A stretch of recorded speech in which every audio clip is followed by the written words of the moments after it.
تو ناظرین اس زندگی کا جو آغاز ہوگا وہ روز محشر سے ہوگا۔ آپ روز محشر کو اپنے تصورات میں تو لے کے آئیں، جس طرح ہم محنت کے بعد اس کے پھل کو تصورات میں لے کے آتے ہیں نا، اس طرح آپ روز محشر کو تصور میں لے کے آئیں۔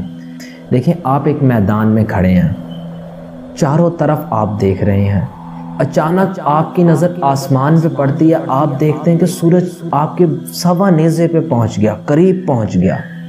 اچانک آپ پھر دیکھتے ہیں کہ ستارے اپنی روشنی چھوڑے جا رہے ہیں۔ آپ دیکھتے ہیں کہ پہاڑ چلنا شروع ہو گئے، پہاڑ روئیوں کی طرح اڑنا شروع ہو گئے۔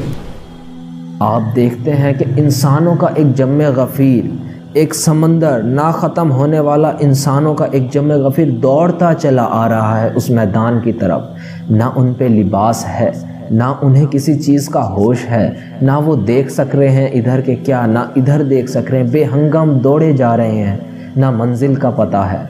آپ وہ تصور اپنے ذہن میں لے کے آئیں۔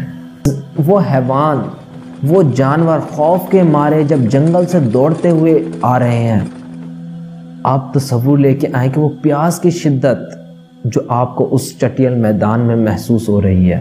سمندر دیکھتے ہیں تو وہاں تو سمندر کا پانی بھی بھڑکا ہوا ملے گا، جس طرح تندور میں آگ جلا کے نا تندور کو بھڑکایا جاتا ہے، اس طرح قرآن میں الفاظ ہیں کہ سمندر کا پانی اس طرح بھڑکا ہوا ہوگا۔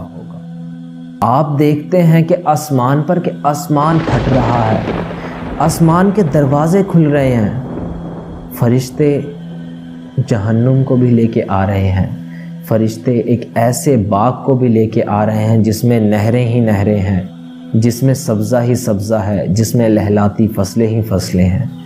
فرشتے وہ بھی لے کے آ رہے ہیں، فرشتے وہ بھی لے کے آ رہے ہیں۔ شاید ہمیں اس دن پتہ لگے گا کہ ہم اپنی زندگی میں کیا کر کے آئے، لیکن اس وقت ہمارے پاس وہ وقت نہیں ہوگا جو وقت آج ہے۔